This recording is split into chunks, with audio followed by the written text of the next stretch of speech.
Notre histoire est l'histoire d'une passion toujours renouvelée. Faire venir les meilleurs blés. Maîtriser l'art de moudre et de tamiser.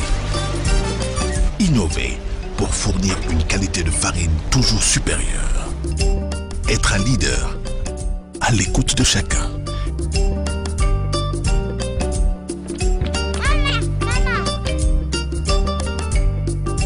Une demande toujours plus grande à travers tout le Sénégal. Les grands moulins de Dakar. La marque de confiance.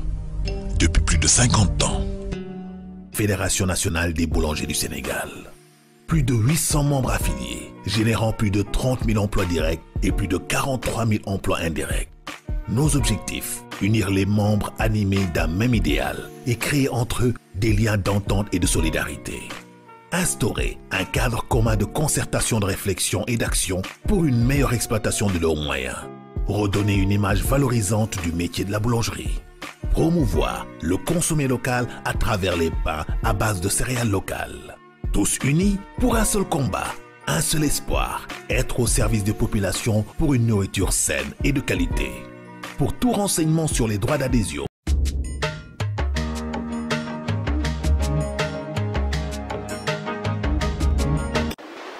ci ferñeent pepp yi gën a baax ba ci farine taamu nañu Saf Instant. am jànq ndaw ñetti beñe yu safa ngook. man dama xiif lool waaye jaay ma ñeenti beñe. say ñeenti beñe ngook. waaye yaay booy jaay ma ñetti beñe. waaw yow lan ngay def ba jaay beñe yi yëpp lan mooy sa feem. xanaa ay feem yu ma sama maam dénk. levure Saf Instant saf loxo saf cafka yokk koom.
Pour moi, je ne jugerai pas sur ça. Pourquoi? Parce qu'il n'a pas pris le risque de laisser développer. C'est en ce moment-là qu'on saurait ne prend pas de risque. Là, c'est le prix standard que tu...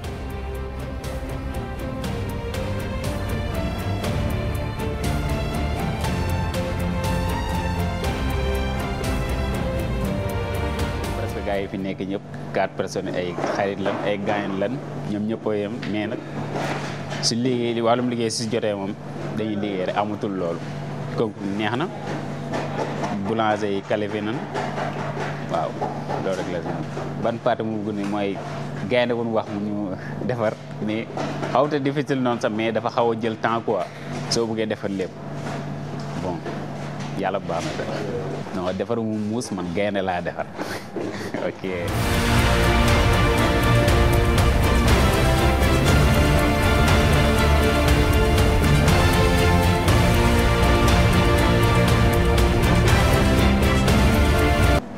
non tey moom def lool nañ ñu loo xam ne mosuñu ko def muy pièce artistique bi moo tax moo gën a jël suñu temps ci li ñuy liggéey sonal nañ ñu ci lool moom non gaynde liñ ñu wax ñu defar man loolu laa def jéem ma si changer leneen non gaynde laa defar man duma doon gaynde ba pare di defar muus tamit voilà.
C'est régulier.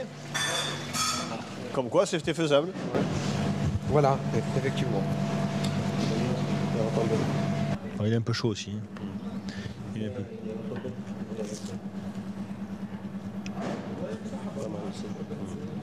Pas mal, hein? Caméra.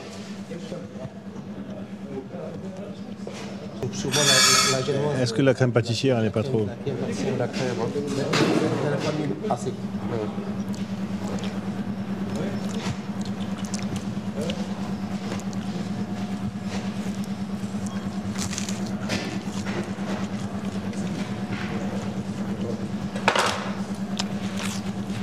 Pas mal, hein? Voilà. Oui, Un peu de... c'est bon goût. C'est vrai que c'est subjectif. Par contre, c'est pas aussi gras que les autres, quoi.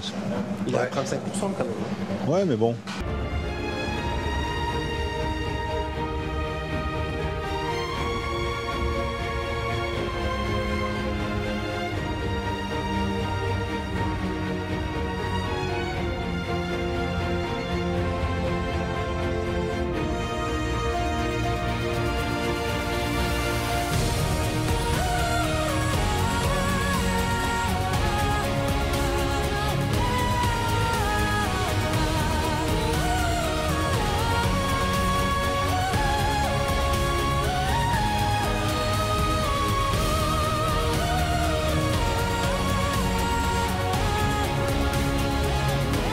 final bi moom xam nga dund nañ ko si jàmm quoi xam nga ñëw leen def leen lu war a def yëpp xam nga liggéey neen teg ko si temps quoi xam nga ak candidat yëpp wax dëgg yàlla nekk na nekk ku rafet daal.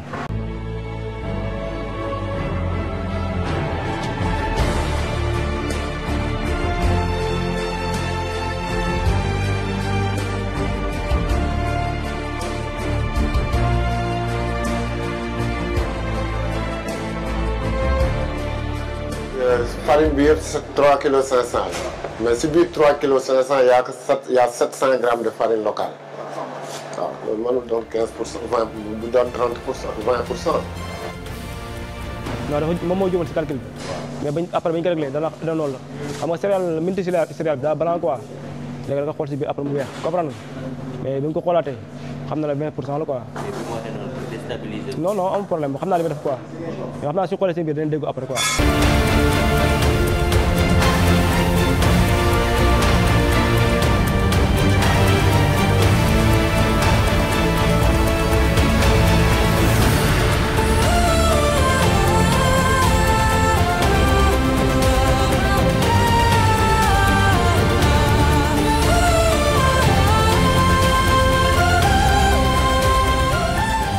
Ça paraît bizarre. Ouais. Donc, je suis allé lui demander. Et en fait, ça, il m'avait expliqué. Les 20% en fait. Il est allé sur 20%.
Il est fort, le moyen quand c'est trop fort.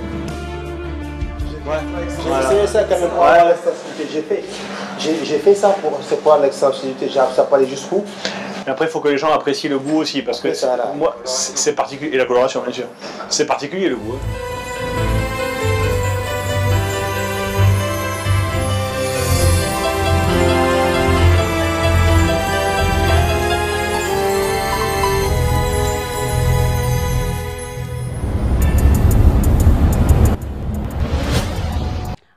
nous allons observer une toute petite pause publicitaire pour remercier nos sponsors qui nous accompagnent durant tout au long de ce concours.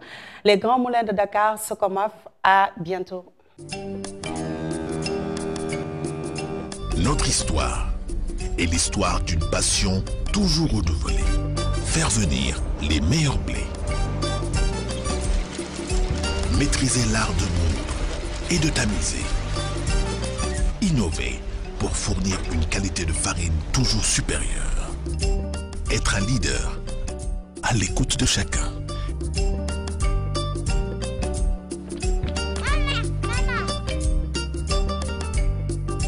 Une demande toujours plus grande à travers tout le Sénégal. Les Grands Moulins de Dakar. La marque de confiance depuis plus de 50 ans. Merci et maintenant c'est le moment tant attendu. Donc vous voulez voir cette finale de la deuxième édition du concours Meilleur Boulanger. Comment ça s'est passé? Alors donc nous allons suivre ça ensemble avec la complicité de la régie. Donc nous sommes laboratoire Grand Moulin de Dakar. C'est un li nga xamanteni ni mom moy déroulement au final bi.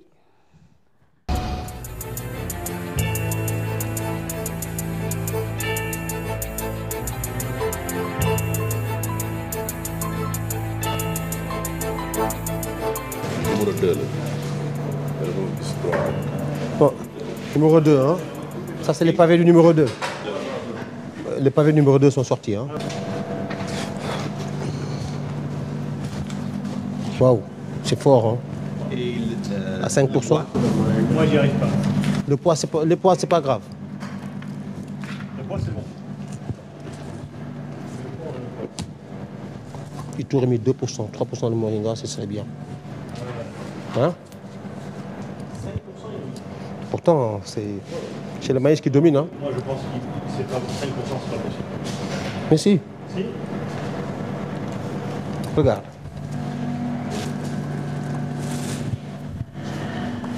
Regarde. Regarde. Sens. Il est fort le produit. Il est fort.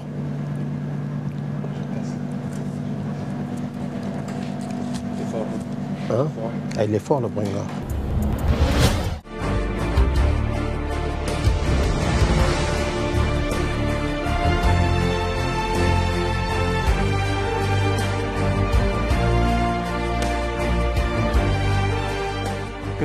artistique moo ci gën a yéegu moom mais artistique bi moom surtout bu tay bi moom gars yi moom dañoo ñëw rek indil ñu benn gaynde tegal ñu ko fa léegi foog ñu defar gaynde gi ci mburu gi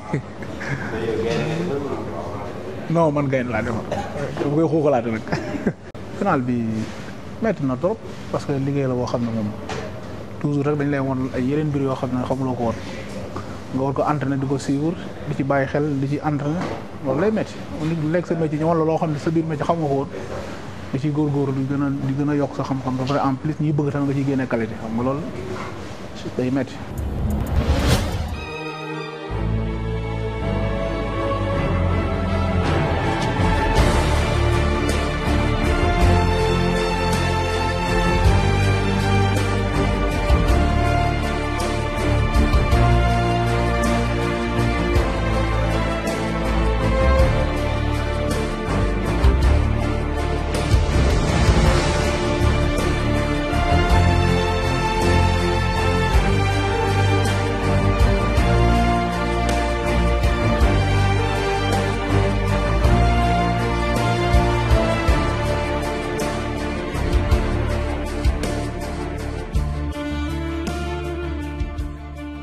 J'ai l'impression que c'est plus ou moins régulier. On va essayer de vérifier ça.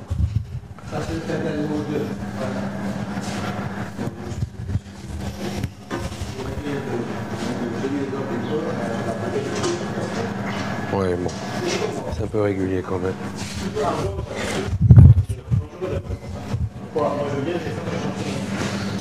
Ça manque de cuisson.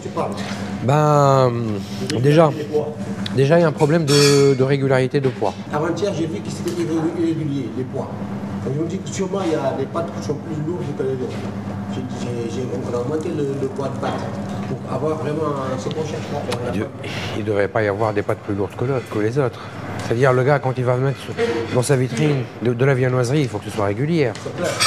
Donc, C'est quoi le feuilletage du croissant? Il est pas bien cuit, hein? Non, il n'est pas bien cuit. Non. Mais il a, enfin, relativement à celui d'avant, il a une belle gueule. Il a une belle gueule? Ouais, relativement à celui d'avant. Ouais. Parce qu'il a un peu de volume, ouais. Il y a plus de peps? Ouais, un tout petit peu. Aïe, aïe.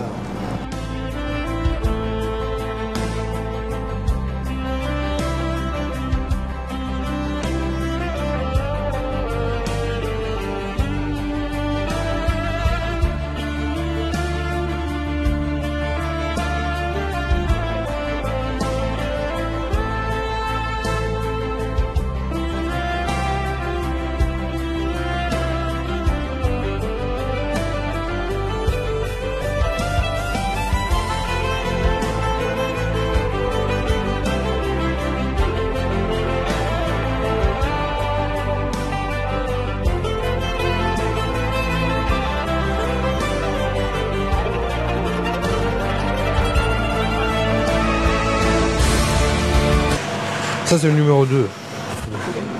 Ça c'est le 2? Non, ça c'est ça le 2. Ça c'est le 2, ça c'est le 1. Ça c'est le 1. Oui. Ou le 1 kharaj ba'd le 2, donc c'est ça.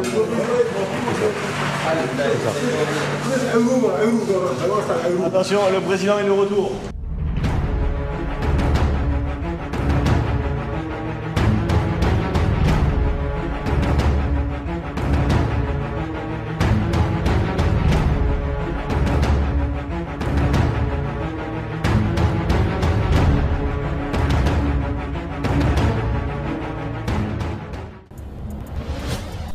voilà ñu ngi leen di nuyu tey vraiment di gërëm ñëpp di sant ñëpp après 2 mois yoo xam ne fédération nationale des boulangers du Sénégal mu ngi doon wër Sénégal gox yu nekk ñu dem fa pour concours meilleur boulanger donc tey egsi nañ ci cappaandaw ga c'est-à-dire ci fin bi donc ñu ngi fii tey ci laboratoire Grand Moulin ànd ak borom xam-xam yu mag ci wàllu farine ci wàllu mburu ak waa ONFP bi nga xam ne dañuy signer ak ñoom benn protocole pour pouvoir former 500 boulangers à travers le Sénégal kon tey vraiment ndaje bu mag la.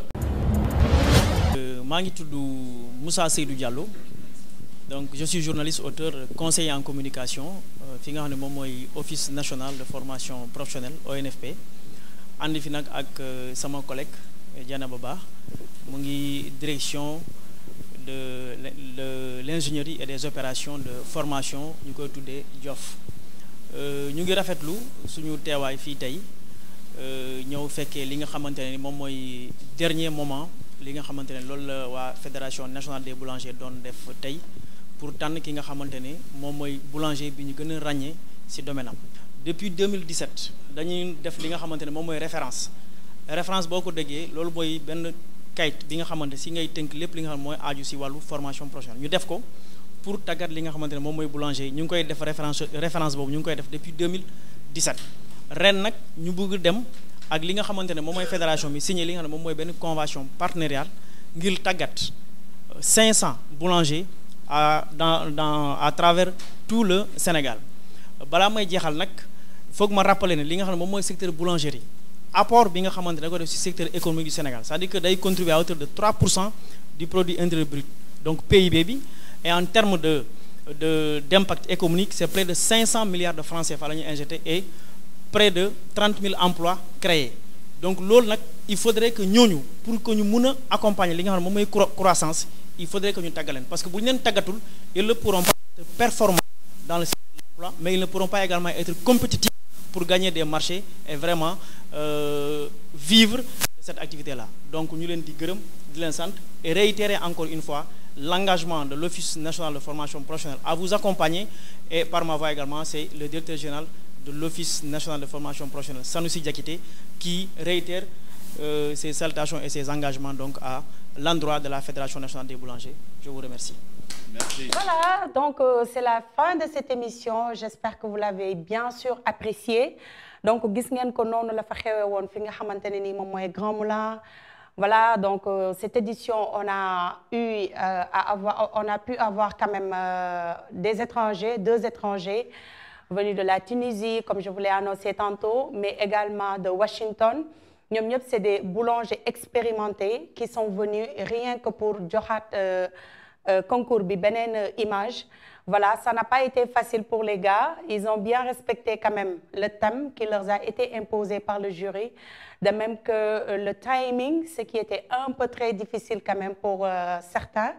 Donc, gars, ñu ne woon temps bi dafa xawoon gàtt par rapport ak li leen jox. Mais bon, c'est une compétition et le jeu en vaut vraiment la chandelle parce que je rappelle que le gagnant de cette deuxième édition, il aura 3 semaines de voyage en Tunisie, offert par Monsieur Ben Yamed Malek, que nous saluons et que nous remercions.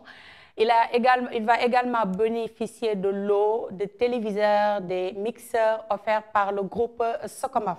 Voilà, donc on se donne rendez-vous au King Fahd Palace où on va tenir ce gala annuel des boulangers qu'organise la Fédération nationale des boulangers pour décerner le prix meilleur boulanger du Sénégal parmi ces 4 finalistes que vous avez suivis aujourd'hui. Alors, je rappelle qu'il y aura la présence de tous les boulangers du Sénégal, de même que les présidents des régions. Ils seront en communion, bien sûr, avec les meuniers, réunis autour d'une seule passion qui est le pain.